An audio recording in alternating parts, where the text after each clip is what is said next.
think the Championship playoff scramble is fascinating this season because outside the top four in the Championship, it's a really evenly matched league because we were talking about relegation candidates earlier this morning, and it's difficult to see any of them going down.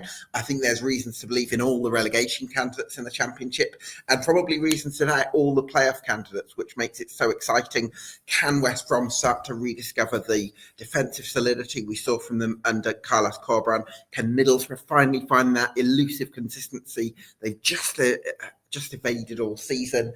Can Norwich City become a top six side with Josh Sargent? How will Blackburn Rovers respond to losing John Eustace, most likely to Derby County, in the relegation zone? And what about the sides below? Can any of them put a run together and make that top six? Because it's looking like it could be a low bar for the playoffs in the Championship. Who's going to get in on the right side of it? That's what we're going to be discussing on this Championship podcast.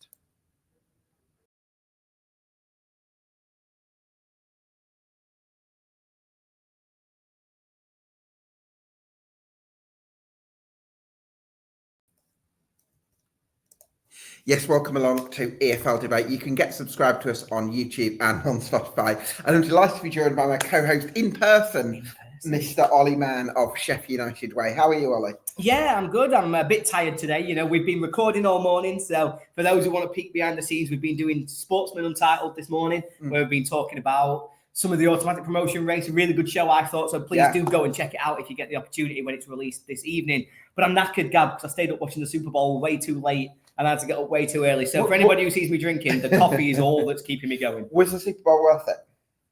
Massively, because I can't stand Kansas City and they got annihilated. So I had a lovely time watching it. I think it was great. I think the official term is stay humble, because I think it was that kind of lesson that was dealt out last night. But yeah, definitely worth it. Really enjoyed doing it. I've not been into NFL that long.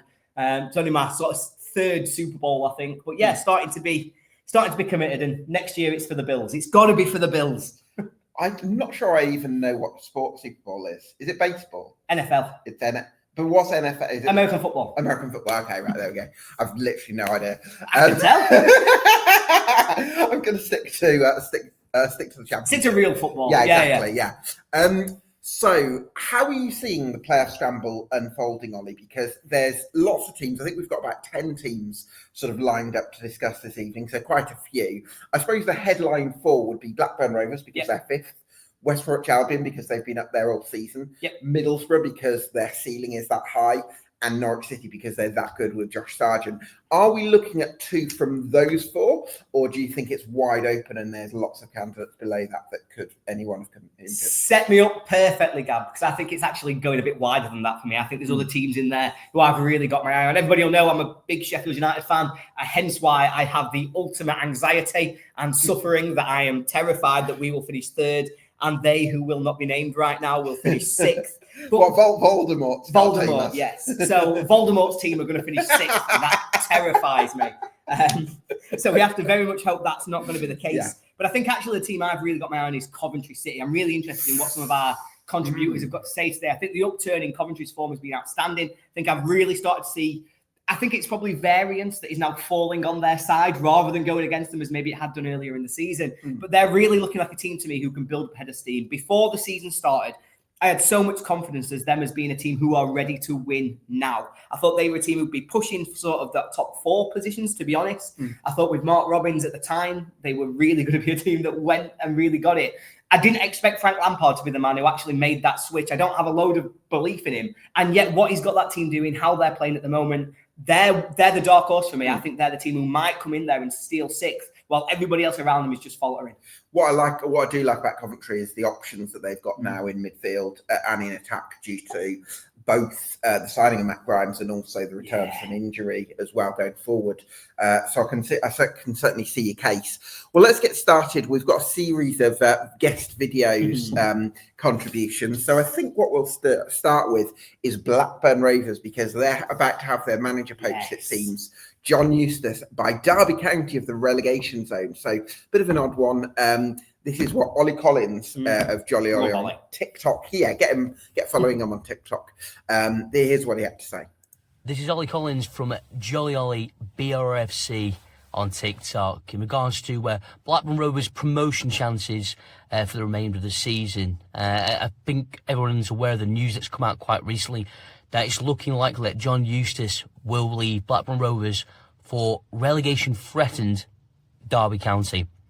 And at the moment, it's difficult really to come up think about anything else on the pitch, because off the pitch, it looks yet again another shambles, another time of this different year is when Rovers do tendencies to fall apart. You know, if it is to believe that John Eustace will leave, then it's a case of getting the right man in the door. Rovers, yet again, even after all the results this weekend, still remain in the playoffs. And we've got a game up and coming against West Brom and in Plymouth Argyle at the weekend. There's nothing to say that Rovers can put themselves firmly in contention. And just when I think at the moment that Rovers will drop out, they can surprise us. But 2 wins in 11 is not great form. Other teams around us have picked up signings. Rovers did their best in the January transfer window. I think getting Emmanuel Dennis in is a big coup for us. He looks sharp against Wolves in the FA Cup. Carbo on the left-hand side looks like he's got rapid pace on the boy. So the good 2 additions. Dion Sanderson, we got the start of the window, and he will be defensive cover. And we've also got players such as Tronstad and Hayden Carter and Yuko Hashi to come back. They will feel like new signings going for the rest of the season. But obviously the talk would be that if Eustace goes, who's going to come in? Who's going to galvanise us? And, you know, what manager would not potentially take that job and try at least do something to the end of the season? I think Rovers, personally for me, have got the outside sort of chance. Even though we remain technically in pole position, I think people will write us off. And Rovers will love that, because there is no weight of expectation on this football club to do anything at all this season. And I like it that way. However, we are in a very quite good position. Rovers have a squad of players that are coming back to full fitness. But we've got telling games coming up, especially against West Brom on, midweek this week will give us a pure indication as if where the players are. Are we going to be able to compete up at West Brom? Are we going to be tight defensively? Are the new attacking options in Emmanuel Dennis going to really offer us a lot more firepower going forward? And obviously, the fact that Martak Gay recently has stepped up with his goal contributions, looks a lot more comfortable on the ball, especially in attack, carrying it forward. And it's great to see that as well coming to the fold. But Rovers, I would generally give us an outside chance of really getting playoffs. Rovers never been in playoff at the playoffs end of the season. I think most Rovers fans would just love the thought of actually being into the playoffs, and then we could sort of tick that box for the coming seasons. But at the moment, I would generally say that Rovers have an outside chance of the playoffs, and merely it's just down to who we bring in to replace the potential outgoing John Eustace. Yeah, I think it's important that we don't write off Blackburn Rovers completely just because one man is set to leave, because they've certainly proven us wrong all season. So I think it would be a bit of a numpty if we said, right, that's them gone. Because they have got Yuki Hashi and Sondre Tronstad, who many people had regarded as one of the best midfielders in the league, to come back. They're still in the top 6. So I don't think it's season over for them. But at the same time, I feel like momentum is probably elsewhere at the moment. I think it's a massive thing to ask, even with a manager who I believe is genuinely up there in terms of the job that he's done at Blackburn, in terms of what we saw him do at Birmingham. I think he's up there with sort of one of those best managers in terms of getting the most out of his squad. Even with that, I think Oli just said they've won 2 in 11, and that is a massive wobble, isn't it? That's a really sort of, it's relegation form. You've got to get more than that. You've got to get going, and yet they've managed to stick around in the top 6. But it just shows how inconsistent the teams below have been. Yeah. Like, you can win 2 in 11 and still be in the top 6. I mean, that's absolutely crackers, isn't it? Yeah, I mean, it just sums up that sort of playoff chasing teams. I think nobody's able to put together a consistent run. Nobody's been able to just grab it and say, yes, we want to be the team who finish 5th, who finish 6th, who guarantee themselves that playoff spot. But I think for me with Blackburn, I really like him. I really want to see him do well, because actually it feels like off-field issues are the things that's consistently pulling them apart now. We've seen him over the last few years so often in sort of after 30 games, they've been in and around the playoffs. And yet it feels like they always drop. They always end up in the bottom half. They always end up just not being able to sustain it for 46 games. And I really feel for their fans. I want them to be able to have that success, to really take that journey forward. I think they deserve a shot at getting into the playoffs, but I just don't think they've got it on the pitch. And unfortunately, that's where football's played. Yeah, absolutely. So definitely a difficult last third of the season for Blackburn Rovers. So we think they might miss out. With that in mind, former Blackburn Rovers manager Tony Mowbray is now in charge of West Bromwich Albion. And we spoke to Chris Hall of Albion Analysis. Chris Hall here from Albion Analysis on Albion's playoff prospects. I mean, it's the old movable feast, isn't it? Really, we look like we're in a bit of a desperate situation. We go to Plymouth, we lose, and then we get a last minute winner against Sheffield Wednesday. Adam Armstrong scores his first goal. Will Lancashire looks really good in his debut, and all is rosy in the garden again. I mean, that's just Championship football in a microcosm, isn't it? You feel great one day, rubbish the next. And we go again against Blackburn on Wednesday, 5th versus 6th, which could completely reshape how the table looks and how we're feeling yet again. I think, look, the reality is with the Championship, in the playoff race, that is, we're all fighting for two spaces. The top four, whilst, yes, that is a gap that in the Championship could be pegged back, because anything is possible in the Championship. We've seen this, and 9 points, as we know, is a week in the Championship.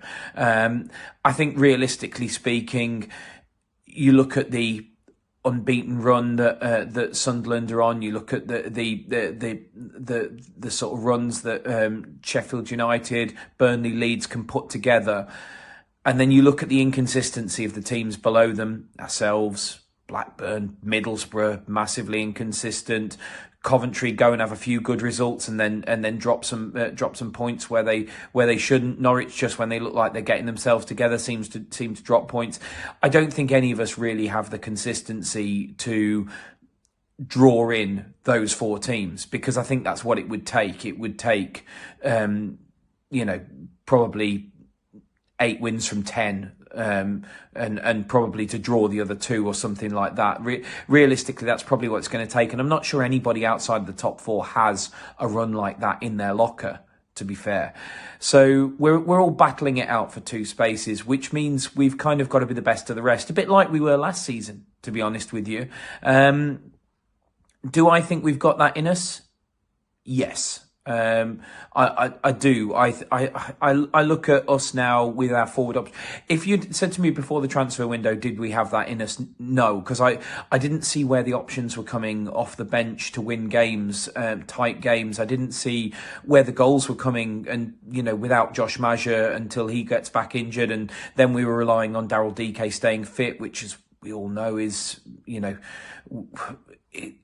we hope he will, but it hasn't come to fruition in the past. But now you add Adam Armstrong, Will Lancashire, potentially even Tamabani into the mix, who we haven't seen yet, and Isaac Price, who looks good as well. And suddenly we look a lot stronger. And I look around the division and I think, who else has got the kind of options that we've got? Middlesbrough have had a decent window, but they've also lost a striker, brought a striker in. Coventry have had a good squad all season, but I'm unconvinced by the manager. And Norwich, as I say, they look a good side, but then they are inconsistent. And then, Bristol City start to put a few results together and then get beaten by Swansea. It's typical Championship. I would like to think between now and the end of the season that we're already in the position of being 5th, which means we've just got to maintain the status quo, which means we've got to get the same as or more than the teams around us. Do I think we're capable of matching the results of the teams around us? It's not like we've got 7, 8, 9 points to draw in. Do I think we've got enough to sort of basically match all of those teams that I've just named? Probably. The one I'd be most worried about is Middlesbrough. I think they are capable. If I looked through the division and said who is capable of a crazy run like the top 4 could put together, probably Middlesbrough. But still, it takes 2 takes two to tango, as the saying goes. Takes two to overhaul us. There's 5th and 6th up for grabs. So even if Middlesbrough went past us, we could still finish 6th. I would like to think, out of the teams I've named, that we could be 2 of the best teams in this division. We've got one of, if not the best strikers in the league in Adam Armstrong. If he stays fit, sky's the limit. And Will Lancashire in there as well. And also we've got players coming back from injury. Shemi Ajayi, Josh Maja, Daryl DK. And we've got Tony Mowbray. And we will keep going to the end, and we will try and win games in the last minute. And we never had an injury time winner under Carlos Corberán. We've already had one under Tony Mowbray. So we will keep going right to the end. I hope that will be enough. I think it probably will be. But when you've got 6, 7, 8 teams fighting for 2 places, it's going to be tight. Well, if I was going to sort of simplify West Brom, I would say that they've maybe not been quite as organised under Tony Mowbray as they were under Carlos Corberán. Mm-hmm. I think they've been slightly better going forward. And now, because of their January additions up top in Will Lancashire, Tamabane, and of course Adam Armstrong, they've got more firepower to put away some of those chances in the way that they weren't always able to earlier in the season. So I would say the trade-off lends them at about the same.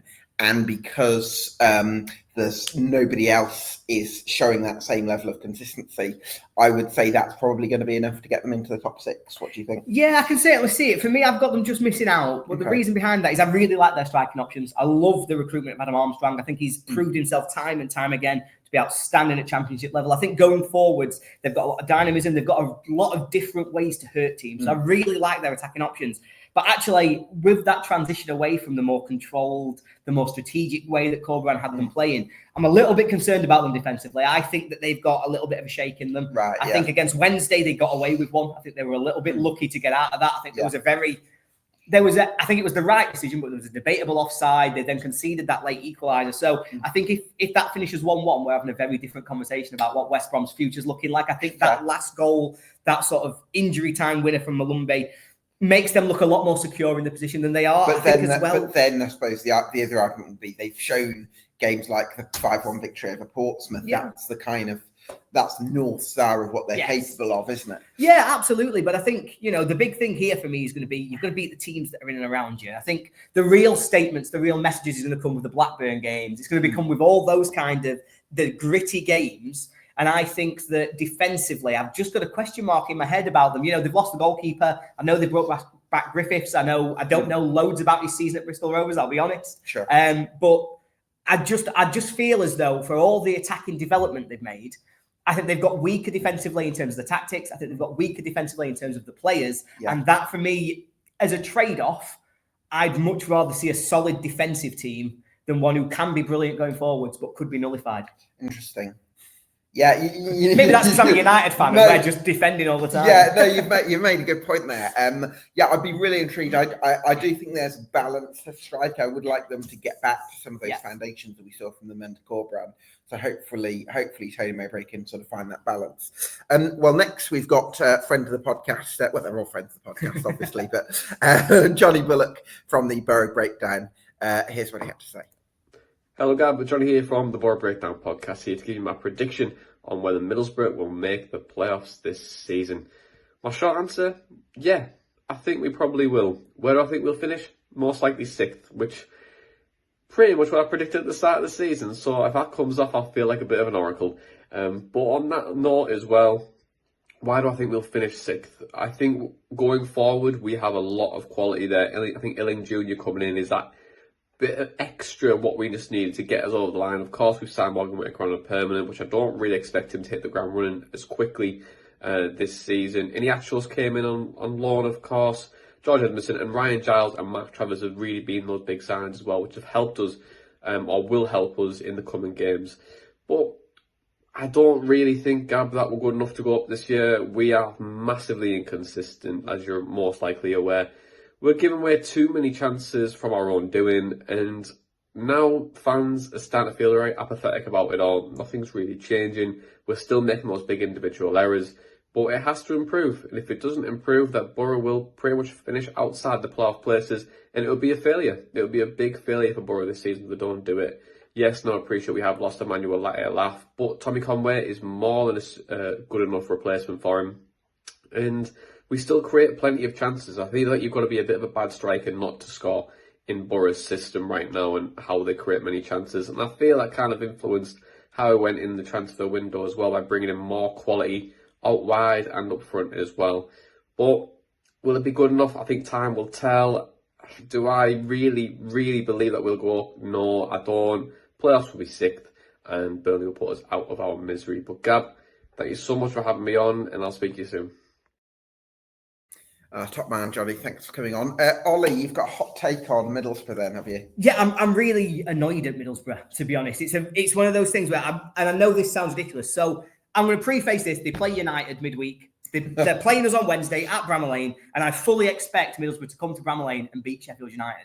But that is papering over the cracks. I think Middlesbrough will finish in the playoffs, but I think their season is a massive disappointment.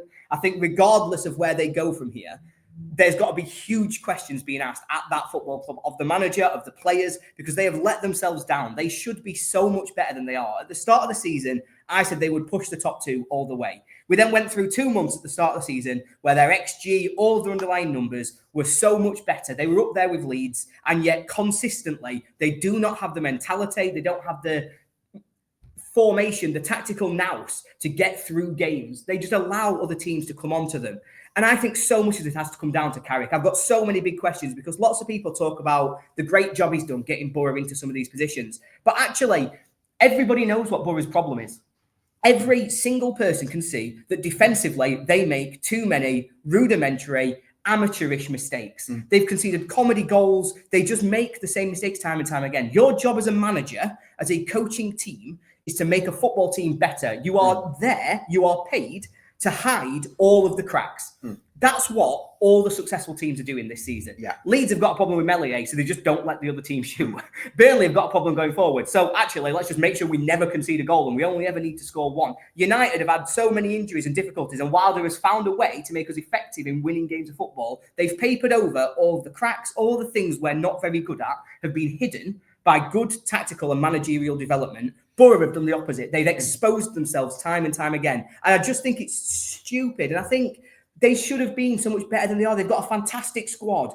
And at times they can look like the best team in the league. Their ceiling is up there with Leeds. They are better on their day than United, than Burnley, than Sunderland. It's just that every time they go out there, you never know if they're going to be brilliant or if they're going to just chuck one in because they fancied it that week. And I just think they should be so much better. And we're talking about them as if finishing fifth is a decent season. I don't think it is. They're going to finish 20 plus points off the automatic promotion places. And that's massively underperforming. It's just not good enough from them. I think the other factor here is I'd probably be more, I'd give Middlesbrough more leeway if this was Carrick's first or second season, where he's been there a long time. It's like you're consolidating a style and you're focusing on that more than those extra little. But I think because he's into technically his third season, I think by this point you've got it's a time where it's like, right, let's iron out all those little those errors and let's get those fine margins right. We've got the style, but we just need to sort of fine tune things. I don't really see that from Carrick. The fact that we're talking about them as if they might not make the playoffs is ridiculous. There is no excuse for them not making the playoffs this season. They are comfortably, with the squad, with the way that they can play at times, they are comfortably one of the best 4 teams in this league. And yet consistently, they allow themselves to be exposed and are now at risk of not making the playoffs. And I think that is just ridiculous. And I think somebody somewhere has got to try and explain what has gone wrong at Boro, because that's just not good enough for me. Yeah, I do think you have to give Carrick some credit for this high ceiling, because that's you've got to say that he's been part of that process as well. But then there comes a time where you want a little bit making more. your team look like the best team in the league, 1 in 4, don't mean anything. You've got to be the best team consistently. You've got to be able to make your team have repeatable patterns of play, repeatable structure, and repeatable results. You've got to be consistent. And if you can't coach that consistency, then unfortunately, however good you can be on day 1 doesn't matter, because everybody knows you're going to chuck one in and lose a game that you shouldn't on day 2. And so they've got to find a way to be better than that. It's one of them things where, as a United fan, I'm delighted, because I was so worried about them. I really thought they were going to be the team that chased us down, that beat us into second place, and I expected that from them. So I'm delighted for my team that we're not having to compete with them. Yeah. But I think just as a fan of the Championship, as a fan of sort of watching football and the way that these things work, I'm disappointed. I feel like I wanted to really like them, to really get behind them. They're exciting to watch, and yet they just keep letting us down. And it's really annoyed me. I should invite you onto the bar right time. I know, tell me about it. And I love Johnny. I love Johnny and the team. I absolutely love him, and they'll think that I've gone insane. But it's just one of them things that's got right on my nerves, because I want to see them be brilliant because of how good they can be. And I'm so disappointed and frustrated that they're not there. Yeah, certainly from a neutral perspective. So, Bristol City, can they take advantage of the slip-ups? Brilliant. Don't worry about the video. I've answered that one for us, Gab. Oh, brilliant. Right, okay. Well, anyway, even though Ollie's just ruined it, this is what Annie Harish of AH Robins thought had to say. A playoff push then, Gab. I mean, it's going to be really difficult from a City perspective to kind of mount and sustain any sort of playoff push from now till the end of the season. We've just not been consistent enough throughout the course of this campaign. Not many teams have that are in this playoff race, evidently, but I think it's going to be really difficult for Bristol City to actually sustain that. With quite light in the squad after January. We didn't strengthen at all, and actually got a little bit weaker in some areas. So it's difficult. It's going to be difficult for us to sustain it. We're banking on our home form, which has been really good lately, despite that, defeat to Swansea yesterday. By the time, hopefully, this time comes out. But yeah, it's going to be really difficult for us, I think, for us to get in there. And a little part of me kind of understands that actually a lot of the reason this is so open and there's so many teams involved in the fight for finishing 5th and 6th is because of the fact that the standard is quite low towards the top end of the Championship. 5th and 6th is the top 4 running away with it, aren't they? But the 5th and 6th places are quite open, and that's the only reason I think a lot of teams are in here, including Bristol City. So there's a little part of me going, are we? Is the league table suggesting we're better than we actually are? I think we're at the start of something. We're not the finished product, and even if we did get in there, whoever gets in there really going to be massive underdogs for whoever they play in 3rd and 4th, whether that's Sheff United, Leeds, Burnley or Sunderland, whoever it is. It's going to be difficult for whoever finishes 5th and 6th. So yeah, I think it's going to be incredibly difficult. Gab, don't get me wrong. I mean, I would love it. I'd love for us to actually get in there, but there's an element of, are we good enough away from home, and are we good enough for the rest of the season? We've still got some home games against some of these sides that are in around us: Middlesbrough, West Brom, Norwich, who are probably the 3 kind of favourites at the moment to get in there. We've still got to play Millwall and QPR away from home, and then we've got 3 trips against some of the top 3 so we've got Burnley away, we've got Leeds away, and we have got Sheff United away still to play. So it's going to be really difficult. It's going to be really difficult, Gab. And just games like yesterday against Swansea, where you just go, it's not quite ready, are they? And that's what it felt like yesterday. And unfortunately, I have an inkling that we're not going to be good enough for the rest of the season to actually get in there. It's a good start, and it's a good sign that we're going to kind of end this conversation in the first place, and it's a good building process. But it's going to be really difficult. It's going to be really difficult, and I'm sure a lot of kind of people who've asked to just say this as well, who support teams that are in this playoff hunt. But if you go on a run, you go in there ultimately, because that's what the evidence so far has suggested. But someone surely has to kind of pull away a little bit. I'm hoping that's us. I doubt it will be, but I'm hoping that's us. But there's also kind of an element of, whenever we have a big game, Ashton game in particular, we just don't turn up. That was the case yesterday. We could have gone to the top 6 if we'd beaten Swansea, who are really poor, were on a form, and just didn't turn up and stuff like that. Just fill me with too much hope of us, turning things around and actually getting into the playoffs. It's going to be really difficult. But yeah, hopefully I'm wrong, and hopefully I'm actually, proven wrong over the course of the season, and actually we win. How many games we've got? Like 15. We win 9 of them, draw 3, do something like that, and get into the playoffs and do something spectacular. But I think it's really difficult to see, and the inconsistencies are just there for everyone to. It's just glaringly obvious. So yeah, hopefully I'm wrong. But yeah, that's how I'm standing on Bristol. Oli, inconsistency certainly a pretty common theme in this conversation. I think Bristol City, though, are almost the opposite of Middlesbrough in that I think they're a 6 out of 10 throughout and maybe going to a 7 as opposed to an 8 or 9 out of 10 that can sometimes be a 3 or a 4. But the big thing for me with Bristol City is I really like Max Bird, Jason Knight, and I think that midfield axis, plus even, dare I say, Scott Twine and Anis Mametti, I think has potential. But I think when you wing back to Mark Sykes and Hayden Roberts, I just don't think it really moves the needle for you in a playoff scramble in the Championship. And for me, that's the thing that I would want to see from Bristol City next season is, can we get to, if we're going to play with wing backs, we need 2 quality attacking wing backs that really push things forward in the final third. Because then I think if you've got that, if you've got 2 players who are really stretching the game, I think that's where their midfield and attacking options kind of come to life. But I think they're just a bit short at the moment. Yeah, I completely agree. You know, I really like Bristol City. I've got some good friends who are Bristol City fans, and I really want to see them do well for them. I think this season is progress. I think every season recently, I think the last 4 years, I think they seem to be moving up the table, getting closer, getting closer, getting closer. And I think this is going to be another one of those seasons where they've improved on where they were last year. I expect them to finish 9th or 10th, which is an improvement. It's only a small one, but it's still those steps forward. I think they've got work to do in the summer if they really want to mount a proper promotion push. It feels like they've been taking in decent fees. Feels like they're a well-run, stable club.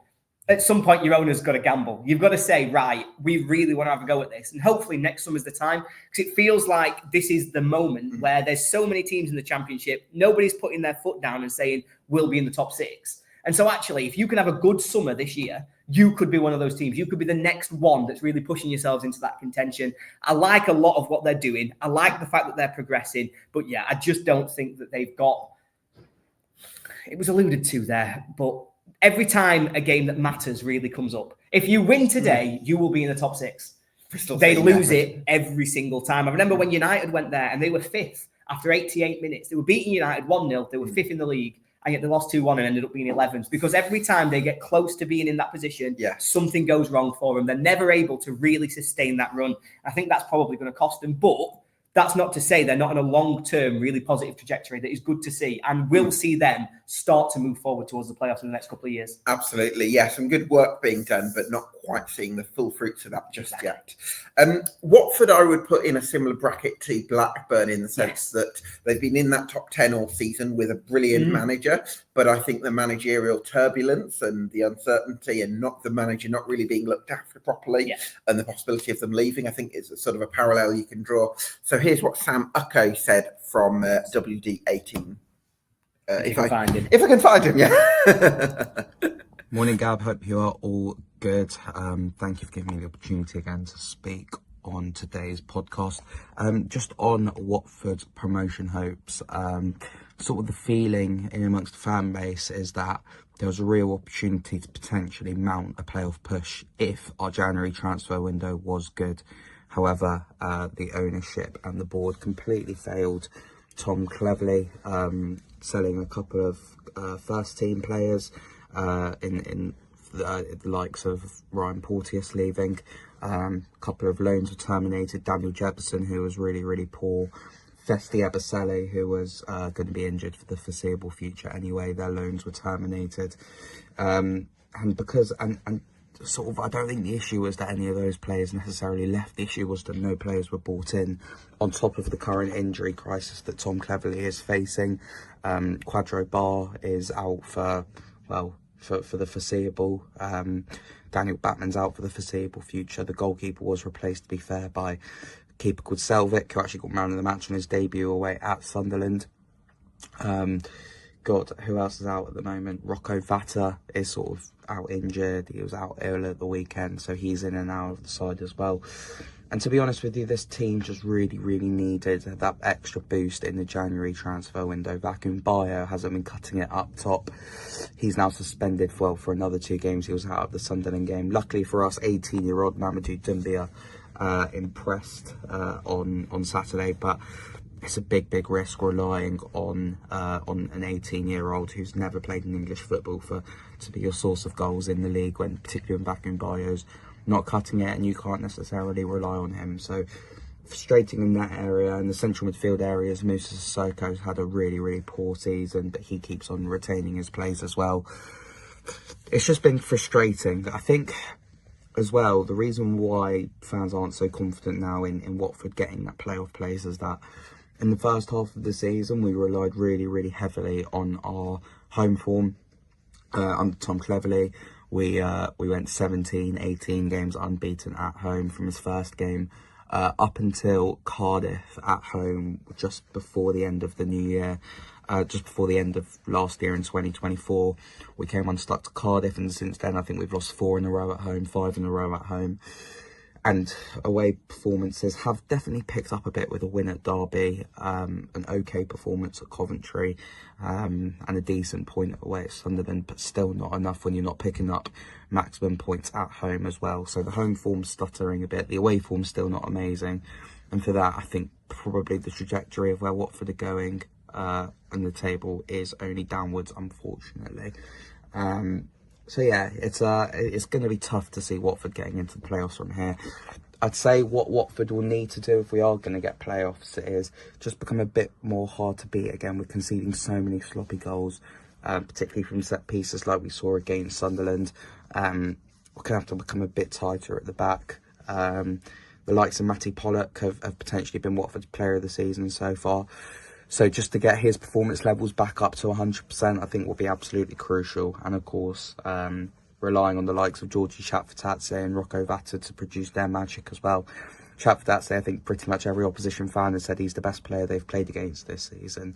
But I think there's an element of Watford fans who watch him every week that there still is a tiny bit for him to improve on before he's most certainly a Premier League player, and that's his final ball. I think his decision making in the final third, whether that's his fault or him looking up at the options in front of him, does need to improve a little bit. But yeah, here's hoping that we can pick up a huge result against Leeds tomorrow night. I just feel that while there's been progress this season with Watford, there's too much uncertainty in the background with Tom Cleverley's position, frustration towards the ownership, and not the biggest squad depth. But like I say, here's hoping we can keep it going in the second half of the season. Hopefully sneak into 6th spot. Cheers, Gab.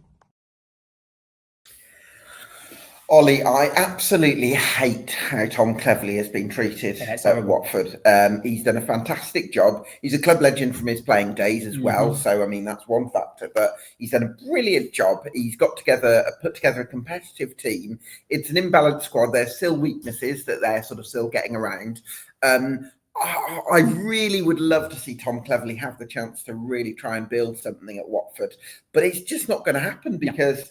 I mean, the only reason why Watford didn't appoint the former Valladolid boss was because his visa didn't come through, and it all just looks like a mess. It just looks embarrassing, and I feel for Tom Cleverley. I love the way he spoke before the Sunderland game about putting the club first, but I almost feel for Tom Cleverley, it'd be better if he, for him, if he did get out of there and get somewhere, go to a club that's really going to value him and give him some real foundations. Yeah, I feel really bad for him because I think he's handled himself with a real amount of class this season. I think he's come across as a really good man. I think he's managed himself really well in a really horrible situation. I think he's come out of this looking like a really good football manager. I mean, we're talking about somebody who's taken over a team here. Loads of people were predicting them to be towards the bottom of the league at the start of this season. Everybody had them down in that relegation dogfight. Whether you had them below the line, just above the line, everybody thought they'd be down there. Yeah. He's got them in playoff contention, playing consistently, really effective football, winning so many games, making sure they're always in games. And so to be as disrespected as he has been by the ownership is really, really wrong. And it's one of those situations where I just think everything that's wrong with football is summed up by the situation that Cleverley's found himself in. I think ultimately the squad themselves aren't good enough. I don't think they're good enough to get sort of into the playoffs. I think their home form falling apart the way it has done since that defeat to Cardiff that was referenced is a real shame because that was where they were so strong and it was really driving them forwards. I think it's a successful season regardless of what happens between now and the end. I also think that Tom Cleverley will leave regardless of what happens between now and the end in the summer. And I think he should leave. Almost whether it's the board's choice or whether it's his, because he's not going to feel wanted, is he? No, exactly that. And he should leave with his head held high and with his reputation massively enhanced, because he's done a fantastic job and he deserves the opportunity to go somewhere that's stable, that's supportive, and that gives him a real opportunity to kick on in his career. Because, it just feels a bit wrong to me what's happened so far at Cardiff. But, ultimately for this conversation, sticking to what's on the pitch, I just don't think there's enough there for them to be a team that's really going to go forward and make it into that top six. Word on Quadway Bar, Ollie. Is he somebody you'd be interested in at Sheffield United? If not to annoy Watford fans watching, but yeah, certainly he's a fantastic footballer, and I think particularly locking down the wings. When we played against them, obviously Sheff United takes all of the plaudits. You're always talking about this progressive ball carrier who's able to beat his man, who's always capable of taking you from one end of the pitch to the other, starting to sustain pressure on the opposition. I think if there's one criticism of Sheff United, it's that he's missing that final product. So many times he gets into fantastic positions and his final ball isn't there, his finishing isn't there. He just misses that final piece of the puzzle. And that's where I think Barr comes into his own, because I actually really like the way that Barr drives forward, but also I feel like he's the chance creator. I feel like he's the one who really does sort of have the end product, who's trying to drive them, who's going to create the goals, who's going to really be the difference maker in those really tight games. So certainly he's somebody who I think will be looking towards the Premier League. I think he's had a fantastic season, a bit of a breakout year, really. And so with his age profile, he's certainly somebody I'd want to be looking at. Yeah, do you know what I really like as well is how cleverly he's built the team around ball carriers, because Shaq Fatadze's great at it, Bar's great at it, Festi Bosele even as well. They've got some really good players in that department, and it's like, if you've got that skill set, why not use it? Don't try and force players to do things that they're not very good at. And I think that's where I've been really impressed with Cleverly from an adaptability point of view. What I'm really looking forward to hearing from Connor Southwell from Pinken. Your pick. Absolutely, Norwich City, can they finish in the top six? Well, this is what Connor had to say. Hi everyone, Connor Southwell here from the Pinken. I cover Norwich City on a daily basis. Gabs very kindly asked me to produce a video talking about why Norwich City might or could make the playoffs. It's obviously quite the race at the moment. Norwich City on a good run of form themselves. They've taken 7 points from their last 9 available, and obviously at the weekend it was a frustrating, probably 1-1 draw with Derby County at Carrow Road, ahead of obviously welcoming Preston. I think, and that's probably the place to start really. What does go in their favour is probably the run of fixtures they've got between now and sort of April time really. They're currently in a run of 7 games, 5 of which will be played at home, so they can get some points there, you would hope. And I think what we've seen from Norwich more generally is their performance is improving. They're now consistently creating more and higher quality chances than they are giving away to their opponents on a consistent basis. We're seeing some of what Johannes Hoftorp wants to implement really starting to come across now consistently and to be successful and to work in that regard. And also a key facet is they've got players returning. They've obviously had pretty strong January transfer window, signed 5 players in total.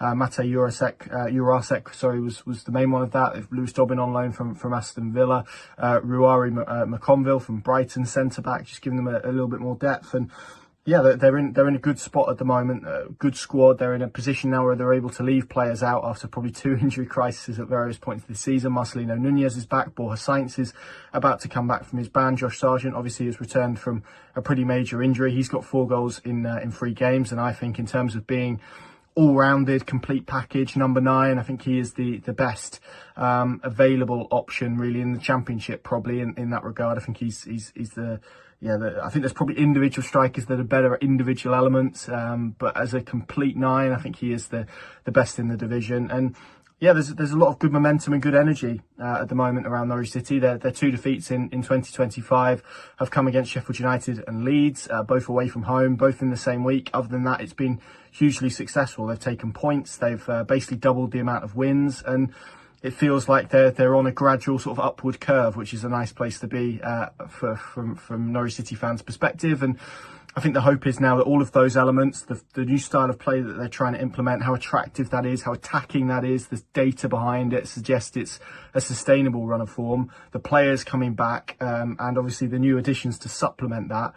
All of that put in a pot and mixed together, I think does create the hope that Norwich City can at least put in a good challenge to where they want to be ultimately, which is to improve and to get up the Championship table. What I would say is maybe unlike some other teams in this race at the moment, and there are a few around, I don't think it is, and Norwich were a little bit in this boat last season, I don't think they're in a position where it's playoffs or bust. So in that regard, I think maybe the lack of pressure internally but externally as well could be quite useful. I think we think of Norwich as one of the bigger clubs in the Championship who've had a lot of success at this level, won a lot of titles, won a lot of promotions, and clearly the Premier League part hasn't been as successful. But what they are building here isn't predicated on them finishing in the top 6 this season. It's about building, and this season really has been about foundation laying. And to be in a position where they've been without Sargent, their sort of main quartet, their spine of McLean, Nunez, Sainz and Sargent, I think have played 10 Championship games together out of a possible 31 that they've played. So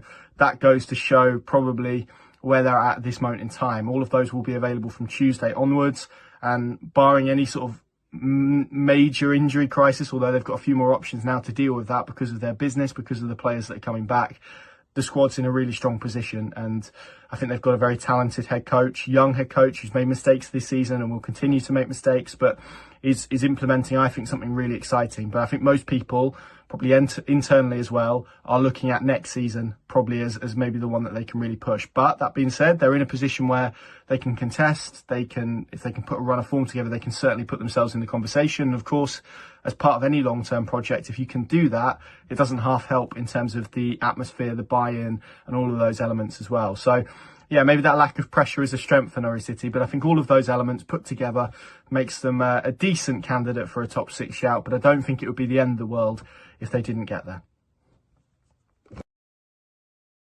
Well, very balanced and level-headed, as we've come to expect from Mr. Southwell. But I think what I really like about Norwich is that they've kind of reconnected with their stylistic and developmental principles that had enjoyed a relatively successful era under Daniel Farke, albeit not so great in the Premier League part, as Connor alluded to there. But I think in the sort of post-Farke era, they kind of went away from that a little bit under Dean Smith, under David Wagner, both stylistically and developmentally. And what I love is that Johannes Hoftorp has implemented a clear style of play, which has been missing in the last couple of seasons. And he's also opened up a bit of a pathway for some of the young players from an academy that's done really well over the last year or two as well. Players like Lucien Mahovo to come into the Norwich squad. And like we saw with, say, Max Aarons and Jamal Lewis a few seasons ago, they've now got Kellen Fisher and Lucien Mahovo who are hoping to do something similar. Yeah, I really like Norwich. I think they're on a really good, again, I'm talking about a lot of the teams in the Championship here, and I'm saying they're on a positive trajectory, but it feels like Norwich are getting their ducks in a row. I think this was supposed to be a transition year. They're probably 12 months ahead of where they thought they were going to be in case of having this fantastic opportunity to get into the playoffs. I think in Josh Sargent, they have got the best striker in the league. I think when he's fit, when he's on it, there's nobody who's going to have more of an impact on their team. I think for me, I still think they're going to just miss out, and I can't put into, and the more I think about it and the more we talk about it, the less I can put into words why. I was looking at their form and I thought, they've lost 4 in 11, it's not terrible, but it's not brilliant. But then the teams that beat them, Sunderland, Burnley, Sheffield United, Leeds, all of a sudden it becomes, actually, that's a pretty good run. So that's the thing. So it's like you look at the last 16 games or so, they've got a pretty favourable run in. And they've got their best players back. Yeah, and they're coming from a position of strength. I'm talking about Coventry being a team who I think are going to make it. Well, Norwich are points ahead. They've got points in hand to play with. They can afford a slip up and still be in front of Coventry. And I think I'm possibly underestimating how big of a job that's going to be for them to overhaul it, because I like a lot of what Norwich are doing. I think for me, I'm just short on them. Okay. But the more we talk about it, the more I hear really sensible people talk about it, the more I'm starting to think I'm wrong. Do you want to make your case for Coventry then? You think they're going to fly up the league? Yeah, I do. I think at the start of the season, I had a lot of confidence in Coventry. I think I really looked at them as a team who are ready to win now. They have spent 2 or 3 years building and having slow starts and then coming good, And I thought this was the year they were going to kick on and not have a slow start. They were just going to be good from the outset, really taking teams on, really going forwards. Obviously, that's not what happened at all. They had a slow start, and that has sort of pushed them right down the league and almost taken them out of a lot of people's thoughts, taken them out of a lot of people's contention. And I cannot believe the words that are about to come out of my mouth. I think I might have lost my mind. They seem really good under Frank Lampard. Frank Lampard seems to have done something that is getting the most out of this Coventry squad. I think it's probably just a fresh voice and a little bit of variance playing out in their favour, because they XG underlying numbers been strong all season. a lot of people say it's down to game state because they were behind quite a lot early in the year. But they've always been right up there in terms of game dominance, in terms of XG. And it seems as though that's really coming good. I think they've got a fantastic squad. I think where we talked about Norwich and my reflection on them at the start of the season was that they're in a transition year. They are trying to build something to be ready next year, and they're 12 months ahead of plan. I think Coventry are built to win now. They are ready. They have got the squad together. They've got the players together, and they want to be in the playoffs, pushing for promotion. They came so close a couple of years ago. Last year, it was the FA Cup semi-finals, and that far away from being in the FA Cup final. This is the year they were supposed to go and attack the Championship. And I still think that squad is there. I think the team is there. And I think they're other than Middlesbrough, they're the squad with the highest ceiling. And I think they're the ones who are most capable of sustaining a really strong run of form. Absolutely. We're not going to make you talk about Sheffield Wednesday, them lot over the road. But I think what I will say, just to touch on them, is I think brilliantly coached, as we've talked about on this podcast many times. Yeah, I mean, so well coached. I hate talking about them. I hate giving them any credit, but my God, are they well coached? Yeah. They've got obviously one of the top prospects in terms of managers in the league. I think he's somebody who's going to go and manage at a very, very high level, possibly on the continent, because it seems more likely he's going to get his chance in the Bundesliga or somewhere else. But yeah, the way he's transformed Wednesday around is incredible to see. And, you know, taking emotion out of it, it's a fantastic story and a fantastic journey that they've been on the last sort of 18 months. It is. At the same time, I think that the issue Wednesday have in terms of the top six is, number one, I don't know whether to go with A's or ones. A1. A1, yeah, the noughties pop band. Well, was I? Yes. So, they've got a rick in them defensively, and B, I don't think they're super clinical in attack, and I think they can get away with one of those problems and still get the top six. I don't think they can get away with both those problems. So as brilliant as I think Danny Royal is, I don't think personnel-wise they're strong enough to make the cut. I think ultimately I reflect on Wednesday in a similar way to how I would reflect on QPR and Bristol City, in that I think actually they're benefiting from the bar for the playoffs being quite low this season. I don't think it's a high number of points you're going to need. Obviously, the teams who we look at as being the better teams aren't able to put together a consistent run of form. I think in a normal season, and I mean this with absolutely no disrespect, because I really do rate what Roll's done, how Wednesday have put together their run, how they've come together the last 18 months. But in a normal season, they're probably sitting 6, 7, 8 points away from the playoffs. And you're saying it's a comfortable mid-table season. It's a lot of progress and they're doing really well. The reason they're able to look upwards is that Norwich, Middlesbrough, Coventry, they've all had these crazy runs where they've just not picked up any results at all. And I think that's lowered the bar to allow teams like Bristol, like Wednesday to be at Bristol City, to allow teams like Bristol City and Wednesday to really have a look in, to really start to think that they can have the chance. But I don't think they're ready. I don't think they're a team who are really at the standard where you would want to be looking at them as a promotion candidate. I think it'd be very early in terms of their development. They need another couple of transfer windows. They need some investment from Chansiri if he's willing or capable of doing that and not just exploding and, you know, cutting his own legs off for a laugh. But I think there's a real opportunity there for them to have long-term development. This season feels way too soon, though. And I think it's my ultimate fear is that we play them in the playoffs, because I think we will finish probably 20 to 25 points above the team that finishes sixth. And if they beat us in the playoffs, it'll be the worst thing that's ever happened in the history of the universe. So I'm convincing myself that's not a thing. Absolutely. I think for sustainable progress as well, I think they need to take over, but we could do a whole podcast on that. I know we've got to finish pretty close to 1 o'clock. So we'll kind of rattle through Preston North End and Millwall, their outside playoff prospects. Hello, hi everyone on Gab's football show. My name's Oli, if you hadn't known from the Butt Pie podcast, and excuse the incredible decor behind me. The nice pink room is back again. And Gab's just asked me just to give a quick video just to explain North End's playoff opportunities this season. I'm going to try and keep it as short as possible. In truth, we've known this season was probably a bit of a write-off from probably the first game with Ryan Lowe leaving. Paul Heckingbottom's coming, he steered the ship where, you know, a couple of us were probably even thinking of relegation potentially. But he steered the ship. We're now, I think, about 9 points clear of relegation. So as long as that maintains, that's the main focus, to remain in the league for next season and allow Heckingbottom, you know, the summer transfer window to properly rebuild his squad and bring in enough people for what type of style of play he wants to implement at North End. I think actually, weirdly enough, North End don't notoriously go for cup competitions, but now here we are in the 5th round of the FA Cup, so I think a lot more focus will be going into this, big 5th round game, dependent on who we get tonight and the draw, so to speak, and who knows where it could take us. Hopefully a bit more money in the transfer kitty come summer, but for this season I definitely don't think we're going to be anywhere, well, maybe near the playoffs, potentially pushing for top half, but I don't think we'll be getting within a sniffing distance of the top 6, but I definitely don't think we're going to be going down either. I'm going to say we're going to return back to our nice little home within 11th to 14th place, where we are every season, and I expect that to probably happen fairly soon. I think we'll probably just remain here for the remainder of the season. So yeah, a write-off of a season in February isn't probably the nicest thing to hear as a North End fan, but I think we've got to just accept it because there's a big summer coming. Peter Isdell said there's going to be 10 players coming in potentially.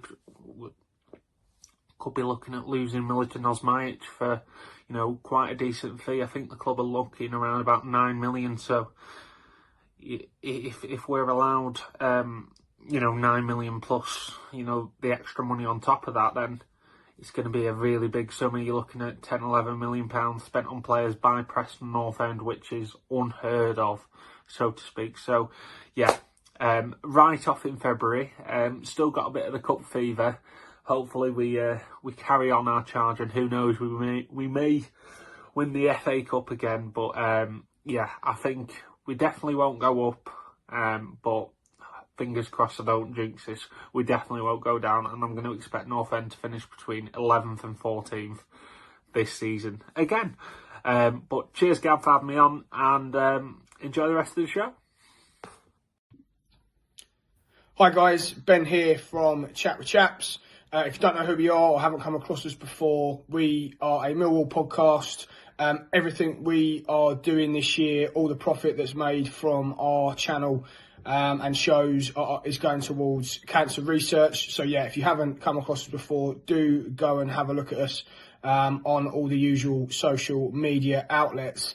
In terms of Millwall's playoff chances, look, if you'd have asked me this the halfway point in January, having just been beaten at home by Hull, drawn 2-2 to Cardiff after being 2-0 up, I probably would have laughed. And I think we were starting to look down rather than look up at that point, or I certainly was. Those two performances were pretty bad, pretty average for us, and obviously 2 home games that you'd probably look at and want to try and win. As I say, those performances weren't very good and were worrying.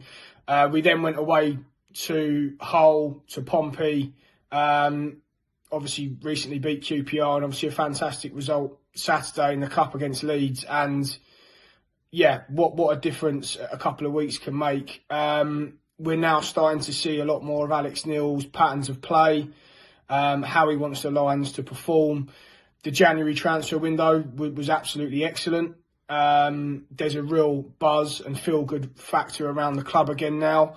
It's been a bit of a strange season as a whole. The Neil Harris situation was certainly an odd one. There was clearly a bit of a power battle going on. And now with Alex Neil, there's certainly a clear and defined sort of path forward in terms of how we want to build the club, structure the squad, and obviously with Alex Neil's sort of play style. So, yeah, I think asking me that question right now, I think we've got a good opportunity now to make a real push for the playoffs. As I said, the transfer window was excellent. We brought 8 players in. We saw Aaron Connolly and Tristan Crammer come in early on in the window. They have been both excellent for us. Tristan Crammer has been playing out of position, centre-half that we've signed from Brentford, but was on loan at Exeter. He's been playing at right back due to the number of injuries that we've had. He is a centre half by trade, and as I say, has been nothing short of excellent for us. Aaron Connolly seems to have found himself a home with us. I've been really impressed with him so far. Obviously, he missed the penalty against Luton, but his performance that day was excellent, really. We also made a club record signing in Camille Negley. Signed him from Sparta Rotterdam. So again, very exciting for the Lions. We've gone from maybe lacking up the pitch. We've got an excellent defensive record. We don't concede too many goals. So I think we're pretty set. We've got the best centre half in the league in Japhet Tanganga. So barring injury to him or Cooper, as I say, we don't concede many goals. I think we're excellent defensively. So going forward now, we've made a lot of additions. We've really strengthened in those areas. We've got players coming back from injury. We saw Femi Aziz come back into the side Saturday against Leeds. Obviously scored a brace and was, again, excellent for us. So, yeah, I'm really hopeful that we can make a bit of a playoff push now. We've got a big game against Plymouth away Wednesday night. Obviously, they're coming off the back of an excellent result against Liverpool. But yeah, you'd like to think that might have taken a bit out of them. Obviously, a huge effort from us as well at Leeds, but we did make changes. We've got a couple of players coming back into the side who were cup tied. We then got West Brom at home, Preston away, Derby away. So our next 4 games, you could argue, are quite favourable for the Lions, and I think that could then define us. Our run of fixtures after that are quite tough. We do play a lot of the top sides away from home.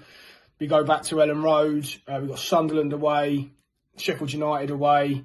So we've got some tough fixtures coming up. But I do think now with the positivity and the way the club are sort of trending, I'm really hopeful for the rest of the season. So I'm going to stick my neck out and say with the feel-good factor we've got at the minute, I think the next 4 games we can certainly win 2 or 3 of those, and we're going to be there or thereabouts in terms of that playoff picture.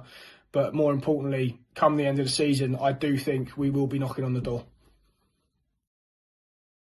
Yeah, get subscribed to Chat with Chaps as well. Oli, I don't think we're going to make a case for Millwall or Preston to finish inside the top 6. No. But there's one thing I wanted to touch on with Millwall, which I'm quite encouraged by. If I look at their recruitment this January, Aaron Connolly from Sunderland, Tristan Kramer from Brentford, AJ Matthews from Middlesbrough, Luke Cundle from Wolves, Camille Negley from Sparta Rotterdam, Benicio Baker-Boatley, that's a great name. Cracking name. Isn't it? Triple B. Triple B, brilliant. I don't know if there's any Triple B names in football before one for the trivia. Zach Lovelace from Rangers and Zach Sturge on loan from Chelsea. All of those players, other than Aaron Connolly, who's 25, are under 24, and there's just one loanee in there. So basically, what I'm really excited about is Millwall. This is a club now that's thinking about the long term, because as much as I'm a real admirer of Neil Harris in terms of his old school methodology and getting players, getting in street fighters and warriors, and that can make Millwall give them a real sort of siege mentality. I also think that this is a club that needs to evolve, maybe not as radically as they did previously with Joe Edwards, but certainly a little bit in terms of bringing in players that can really grow with the club. And I don't think it's something that Millwall have done well enough for a club of their stature, relatively speaking, at this level. So that's one thing I'm really excited in. They're investing in long-term assets, and I think that's a positive step under James Berylson's ownership. Yeah, no, I completely agree. I think as well, being situated where they are, if you're a London club who's not one of the elite clubs, there's so many opportunities for you to be able to pick up those sort of second level of youngsters, the ones who aren't going to make it at Arsenal, but are going to have a very good career. You're perfectly situated to do that. I think it's what they've done last summer with Tanganga as well. Yeah, I can't overstate how good I think Japhet Tanganga is. The words weren't happening. The words just weren't wording, Gab. But I think he's a fantastic footballer. I think, that was correct where he's one of the best centre-halves in the Championship at the moment. I think he's going to go for massive money in the summer. I think somebody's going to spend a lot of money bringing him sort of to one of maybe to Bramall Lane, but who knows where it will be. And so looking at the profile of players they're bringing in, looking at the way they're structuring their recruitment, they could do really, really well out of this money. Obviously, they've just made some off Roman Essa as well. And again, it's just a club and I've said it, everyone will be annoyed at me because I'm annoyed at me. But they're a club on a fantastic upward trajectory. Not everybody can get better every year.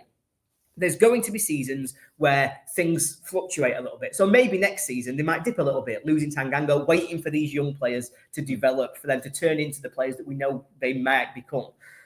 And yet, long term, that all feels like they're pushing in the right direction. They're doing the right things. They're a forward-thinking club now. And I think, I really respect and rate the job that Neil Harris has done. He was getting more than the most that you could expect anybody to get out of this current squad of players. And yet, I feel like moving away from that, the evolution of Millwall into this sort of next phase of what they might be is really exciting for them and for the club. And I also think there's this kind of the middle. You always look for the middle ground. You want to stay loyal to the core principles of the club. You want to evolve and move things forward. I think they've hit the green spot on, when you take a free kick on FIFA, the green spot. I think they've hit the green spot perfectly with Alex Neil. So really excited about that from a long-term point of view. Likewise with Preston North End with Paul Heckingbottom at Preston North End. Neither can talk today. No, I don't know what's happened to us. His words have just gone. Do you know what it is? We've been doing this now. We did an hour for the sports movie, an hour for this. I think what would happen is both of us have just run out of any kind of sense. Absolutely. 7 defeats in 28, by the way, for Preston North End under Paul Heckingbottom, which is... unfortunately, I think there'll be 7 defeats in the next 8 because we've got an absolute horror run of games. And I think it's been fantastic, the impact that Hecky's had.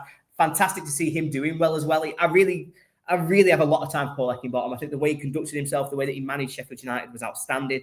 I think he came across as a really good man who deserves success wherever he's going next. I do think that there's probably a level where he's going to get found out. I'm not sure he's the man who's going to progress you to the next level. He's more of I'm going to get par. I'm going to deliver par for the course, which I think for Preston is probably 13th, 14th at the moment. But I'm really worried about this sort of run of games they've got coming up in front of them. They need to not get bogged down in that. They need to pick up the odd points where they can and then kick on again for that last sort of 10-game run. Yeah, because you could look at the 7 defeats in 28 and think it's momentum for a late playoff charge, but you could also say and think they needed that return ahead of a tough run of fixtures and B, probably a high points total required for survival. So probably the more pessimistic way of looking at it is the better one. Well, I think that just about wraps it up. Lots of rest. I know, exactly. Lots to get through. Oli, great to have you on the podcast. Always a pleasure, Gav. Well. Always a pleasure. Brilliant. Anyone who think we practiced that, lovely. Absolutely. Thanks to you for watching at home. Get in your comments below. Let me know who you think. Let me know who you think will finish in the playoffs in the Championship this season. And even better if you could get subscribed to us on YouTube and Spotify at EFL Debate. Thanks for watching. Thanks to all our video contributors. And we'll see you again for another Championship podcast next week. Cheers, everyone.